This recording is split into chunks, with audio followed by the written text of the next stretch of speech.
Une anthologie des lectures des paroles de Dieu Tout-Puissant.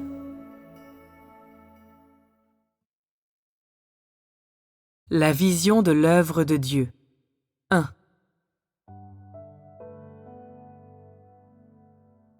Jean avait travaillé 7 ans pour Jésus et avait déjà préparé la voie quand Jésus est arrivé.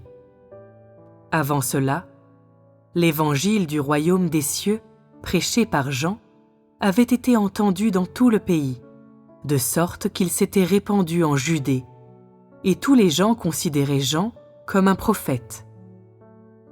À l'époque, le roi Hérode voulait tuer Jean, mais il n'osait pas, car le peuple tenait Jean en grande estime, et Hérode craignait la révolte des gens s'il le tuait. Le travail accompli par Jean prit racine dans le peuple, et les Juifs devinrent croyants. Pendant 7 ans, il prépara la voie pour Jésus, jusqu'à ce que Jésus commence à exercer son ministère. Pour cette raison, Jean a été le plus grand de tous les prophètes. Jésus n'a commencé son œuvre officielle qu'après que Jean a été emprisonné. Avant Jean, aucun prophète n'avait jamais préparé la voie pour Dieu car, avant Jésus, Dieu n'était jamais devenu chair. Ainsi, de tous les prophètes jusqu'à Jean, il est le seul à avoir préparé la voie pour Dieu incarné, et de cette façon, Jean est devenu le plus grand prophète de l'Ancien et du Nouveau Testament. Jean a commencé à répandre l'évangile du royaume des cieux 7 ans avant le baptême de Jésus. Pour les gens, le travail qu'il avait fait semblait être supérieur à l'œuvre ultérieure de Jésus. Néanmoins, il n'était encore qu'un prophète. Il travaillait et parlait, non pas dans le temple, mais dans les villes et les villages en dehors du temple. Il faisait cela, bien sûr, au sein de la population de la nation juive, en particulier parmi les pauvres. Jean entrait rarement en contact avec les gens des échelons supérieurs de la société, et il ne répandait l'Évangile que parmi les gens ordinaires de la Judée. C'était dans le but de préparer les bonnes personnes pour le Seigneur Jésus et de préparer des endroits appropriés où Jésus pourrait faire son œuvre. Avec un prophète comme Jean pour préparer la voie, le Seigneur Jésus a pu commencer directement son œuvre de crucifixion aussitôt qu'il est arrivé. Quand Dieu est devenu chair pour faire son œuvre, il n'a pas eu à choisir des gens et n'a pas eu besoin de chercher personnellement des gens ou un endroit où œuvrer. Il n'a pas eu à faire cette œuvre quand il est venu. La bonne personne avait déjà préparé ces choses-là pour lui avant son arrivée. Jean avait déjà terminé ce travail avant que Jésus commence son œuvre, car lorsque Dieu incarné est arrivé pour faire son œuvre, il a commencé immédiatement avec les gens qui l'attendaient depuis longtemps. Jésus n'est pas venu faire l'œuvre de rectification propre à l'homme. Il n'est venu que pour exécuter le ministère qui lui avait été assigné. Tout le reste n'a aucun rapport avec lui. Lorsque Jean vint, il constitua, à partir des gens qui fréquentaient le temple et du peuple juif, un groupe de gens qui acceptèrent l'évangile du royaume des cieux pour qu'ils deviennent les objets du travail du Seigneur Jésus. Jean travailla pendant 7 ans, c'est-à-dire qu'il répandit l'évangile pendant 7 ans. Au cours de son travail, Jean ne fit pas beaucoup de miracles, car son travail consistait à préparer la voie. Son travail était le travail de préparation. Tout autre travail, l'œuvre que Jésus allait faire, était sans rapport avec lui. Il ne demandait à l'homme que de confesser ses péchés et de se repentir. Il baptisait les gens afin qu'ils puissent être sauvés. Bien qu'il fît un nouveau travail et ouvrit un chemin que l'homme n'avait jamais connu auparavant, il ne fit que préparer la voie pour Jésus. Il était tout simplement un prophète qui faisait le travail de préparation, et il était incapable de faire l'œuvre de Jésus. Bien que Jésus ne fut pas le premier à prêcher l'évangile du royaume des cieux, et bien qu'il continuât dans le sens que Jean avait déjà ouvert, personne d'autre, néanmoins, ne pouvait faire son œuvre qui était supérieure au travail de Jean. Jésus ne pouvait pas préparer sa propre voie. Son œuvre a été réalisée directement au nom de Dieu. Et donc, peu importe le nombre d'années durant lesquelles Jean travailla, il fut toujours un prophète et toujours celui qui prépara la voie. Les 3 années de l'œuvre accomplie par Jésus ont dépassé les 7 années de travail de Jean, car la substance de son œuvre n'était pas la même. Quand Jésus a commencé à exercer son ministère, lorsque le travail de Jean eut pris fin, Jean avait préparé assez de gens et de lieux pour le Seigneur Jésus, et c'était suffisant pour que le Seigneur Jésus commence 3 années de son œuvre. Et donc, dès que le travail de Jean prit fin, le Seigneur Jésus commença officiellement sa propre œuvre et les paroles prononcées par Jean furent mises de côté. En effet, le travail accompli par Jean était seulement en vue de la transition, et ces paroles n'étaient pas les paroles de la vie qui conduiraient l'homme à une nouvelle croissance. En fin de compte, ces paroles étaient temporaires. L'œuvre qu'a réalisée Jésus n'était pas surnaturelle. Elle a suivi un processus et a progressé selon les lois normales des choses. Pendant les 6 derniers mois de sa vie, Jésus savait avec certitude qu'il était venu pour réaliser cette œuvre, et il savait qu'il était venu pour être cloué sur la croix. Avant d'être crucifié, Jésus priait sans cesse Dieu le Père, comme il a prié 3 fois dans le jardin de Gethsémani. Après son baptême, Jésus a exercé son ministère pendant 3 ans et demi, et son œuvre officielle a duré 2 ans et demi. Au cours de la première année, il a été accusé par Satan, harcelé par les hommes et soumis à la tentation de l'homme. Il a surmonté plusieurs tentations pendant qu'il réalisait son œuvre. Au cours des 6 derniers mois, quand Jésus allait bientôt être crucifié, de la bouche de Pierre sortirent les mots selon lesquels il était le Fils du Dieu vivant. Il était Christ. Alors seulement, son œuvre fut connue de tous, et alors seulement, son identité fut révélée au public. Après cela, Jésus dit à ses disciples qu'il devait être crucifié à cause de l'homme et que 3 jours plus tard, il se lèverait à nouveau, qu'il était venu pour accomplir l'œuvre de la rédemption et qu'il était le Sauveur. Ce n'est qu'au cours des 6 derniers mois qu'il révéla son identité et l'œuvre qu'il avait l'intention de faire. C'était aussi le temps de Dieu, et c'était la manière dont l'œuvre devait être accomplie. À l'époque, une partie de l'œuvre de Jésus était conforme à l'Ancien Testament, ainsi qu'aux lois de Moïse et aux paroles de l'Éternel pendant l'ère de la loi. Toutes ces choses, Jésus les a utilisées pour faire une partie de son œuvre.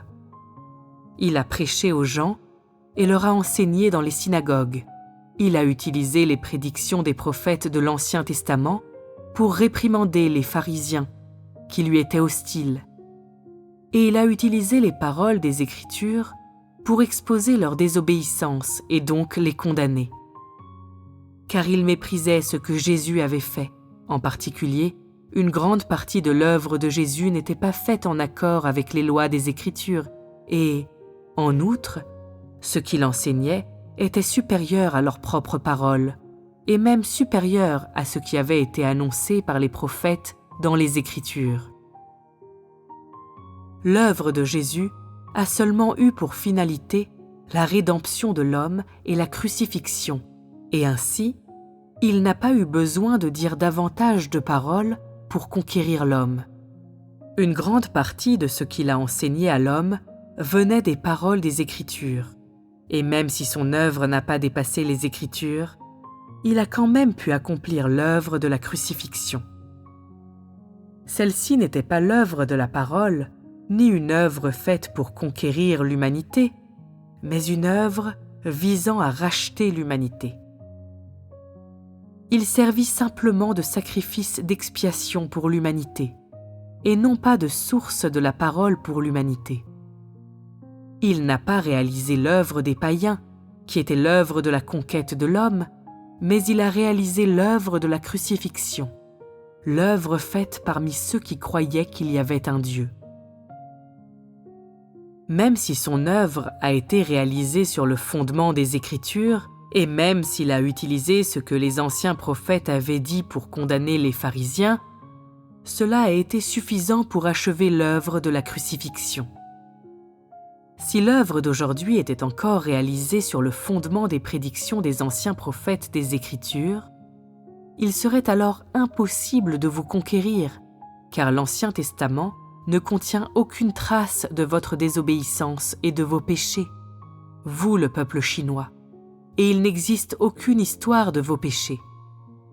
Alors, si cette œuvre était encore fondée sur la Bible, vous ne seriez jamais conquis.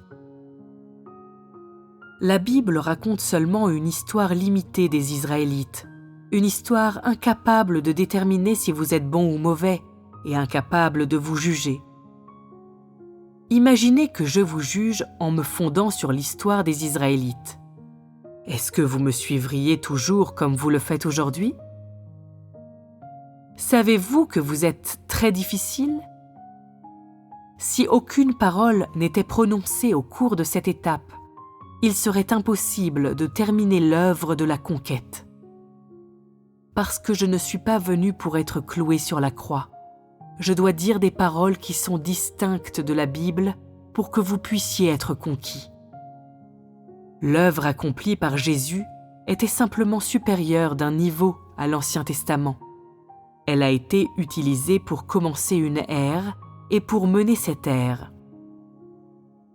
Pourquoi a-t-il dit « Je suis venu non pour abolir, mais pour accomplir » ? Pourtant, dans son œuvre, beaucoup de choses différaient des lois pratiquées et des commandements observés par les Israélites de l'Ancien Testament, car il n'était pas venu obéir à la loi, mais l'accomplir. Le processus de l'accomplissement de la loi inclut beaucoup de choses concrètes. Son œuvre était plus concrète et réelle, et en outre, elle était plus vivante et n'était pas une adhésion aveugle à des règles. Les Israélites n'observaient-ils pas le sabbat ? Quand Jésus est venu, il n'a pas observé le sabbat car il a dit que le Fils de l'homme était le Seigneur du sabbat et quand le Seigneur du sabbat arriverait, il agirait comme il le voudrait. Il était venu pour accomplir les lois de l'Ancien Testament et pour changer les lois. Tout ce qui est fait aujourd'hui est basé sur le présent, mais repose toujours sur le fondement de l'œuvre de l'Éternel à l'ère de la loi et ne transgresse pas cette perspective. Faire attention à ce que vous dites et ne pas commettre l'adultère, par exemple, ces lois ne sont-elles pas de l'Ancien Testament ? Aujourd'hui, ce qui est exigé de vous n'est pas limité aux 10 commandements, mais ce sont des commandements et des lois qui sont supérieurs à ceux qui ont précédé. Pourtant, cela ne signifie pas que ce qui est venu avant a été aboli, car chaque étape de l'œuvre de Dieu est réalisée sur le fondement de l'étape qui la précède. Concernant ce que l'Éternel a présenté à Israël, comme exiger des gens qu'ils offrent des sacrifices, qu'ils honorent leurs parents, qu'ils n'adorent pas des idoles, qu'ils n'agressent pas et ne maudissent pas les autres, qu'ils ne commettent pas l'adultère, qu'ils ne fument pas et ne boivent pas, et qu'ils ne mangent pas de choses mortes et ne boivent pas de sang? N'est-ce pas là le fondement de votre comportement encore aujourd'hui? C'est sur le fondement du passé que l'œuvre a été effectuée jusqu'à aujourd'hui. Bien que les lois du passé ne soient plus mentionnées et que tu aies reçu de nouvelles exigences, ces lois, loin d'être abolies, ont été portées à un statut plus élevé. Dire qu'elles ont été supprimées signifie que l'ère précédente a été dépassée. Or, il y a quelques commandements que tu dois honorer pour toute l'éternité. Les commandements du passé ont déjà été mis en pratique, sont déjà devenus l'être de l'homme, et il n'y a aucun besoin de mettre spécialement l'accent sur des commandements comme ne pas fumer, ne pas boire et ainsi de suite. Sur cette fondation, de nouveaux commandements sont établis en fonction de vos besoins actuels, en fonction de votre stature et en fonction du travail d'aujourd'hui.